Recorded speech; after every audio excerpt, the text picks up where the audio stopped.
श्री स्वामी समर्थ. अध्याय 3. श्री स्वामी चरित्र सारामृत. तृतीयोध्याय. श्री गणेशाय नमः. श्री स्वामी समर्थ. श्री स्वामी समर्थ. श्री स्वामी समर्थ. श्री स्वामी समर्थ. श्री स्वामी समर्थ. श्री स्वामी समर्थ. श्री स्वामी समर्थ. श्री स्वामी समर्थ. श्री स्वामी समर्थ. श्री स्वामी समर्थ. श्री स्वामी समर्थ. धन्य धन्य ते या जगती स्वामी चरणी ज्यांची भक्ती, त्यासी नाही पुनरावृत्ती पद पावती कैवल्य.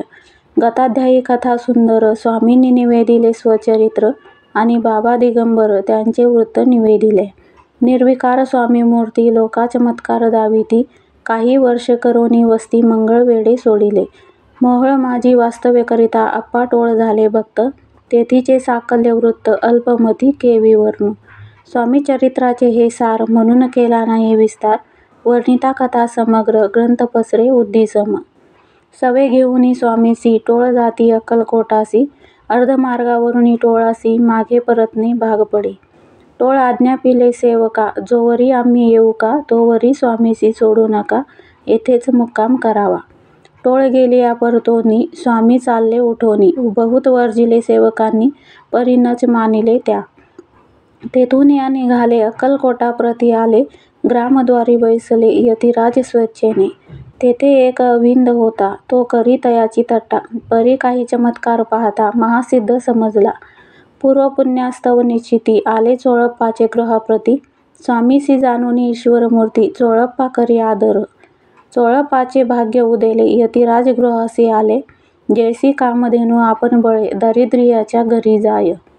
पूर्व पुण्य होते गाठी, म्हणूनी घडल्या या गोष्टी, झाली स्वामी राजभेटी, परम भाग्य तयाचे. धन्य धन्य तयाचे सदन, जे स्वामीचे वास्तव्य स्थान, सुरवराजे दुर्लभ चरण, तयाच्या घरी लागले. योगाभ्यासी योग साधिती, तडी तापडी मार्गी श्रमती, निराहार कितीक राहती, मौन धरिती किती एक. एक चरणी उभे राहोन, सदा विलोकिती गगन, एक गिरी गौरी बैसून तपश्चर्या करिताती. एक पंचाग्नी साधन करीती, एक पवनाते बक्षिती, कित्येक संन्यासी होती संसार अवघा सांडूनी. एक करीती कीर्तन, एक मांडिती पूजन, एक करीती होम हवन, एक षटकर्म आचरिती. एक लोका उपदेशिती, एक भजना माझे नाचती, एक ब्राह्मण भोजन करीती, एक बांधिती देवालय. परिजयाचे चरण दुर्लभ सद्भक्ती वाचून, केली यासी नाना साधन भावविन सर्व व्यर्थ. योग यागाधिक काही चोळप्पाने केले नाही, परिभक्तीस्तव पाही स्वामी आले सदनाते.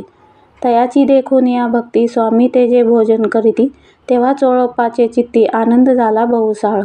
तैपासून तयाचे घरी राहिले स्वामी अवतरी, दिवसेंदिवस चाकरी चोळप्पा करी अधिकाधिक. तेव्हा राज्यपदाधिकारी मालोजी राजे गादीवरी, दक्ष असोनी कारभारी परमज्ञानी असती जे. अक्कलकोटची प्रख्याती तेव्हा काही विशेष नव्हती, परी तयाचे भाग्य निश्चिती स्वामी चरणी उदेले.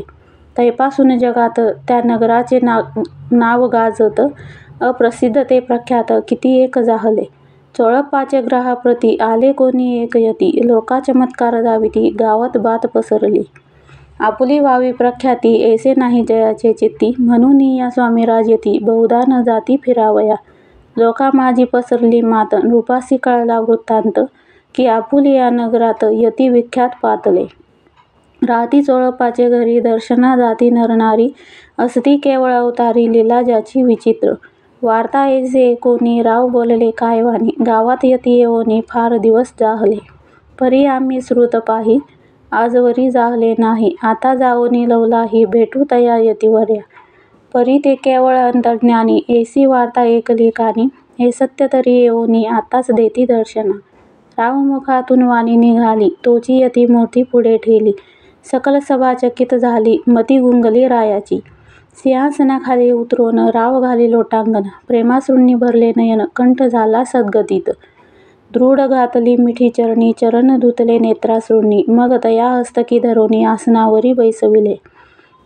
खून पटली अंतरी, स्वामी केवळ अवतारी, अभक्ती पळूनी गेली दुरी, चरणी भक्ती जडली तै. सकळ सभा आनंदली, समस्ती पावले वंदिली, षोडशोपचारे पूजली स्वामी मूर्ती नृपराये. निराकार आणि निर्गुण भक्तासाठी झाले सगुण, तयाच्या पादुका शिरी धरून विष्णू नाचे ब्रह्मानंदे. इति श्री स्वामी चरित्र सारामृत नाना प्राकृत कथा संमत प्रेमळ भक्त परिसोत तृतीयोध्याय गोडहा. श्री स्वामी चरणार्पणमस्तु. श्रीमस्तु शुभम भवती. श्री स्वामी समर्थ.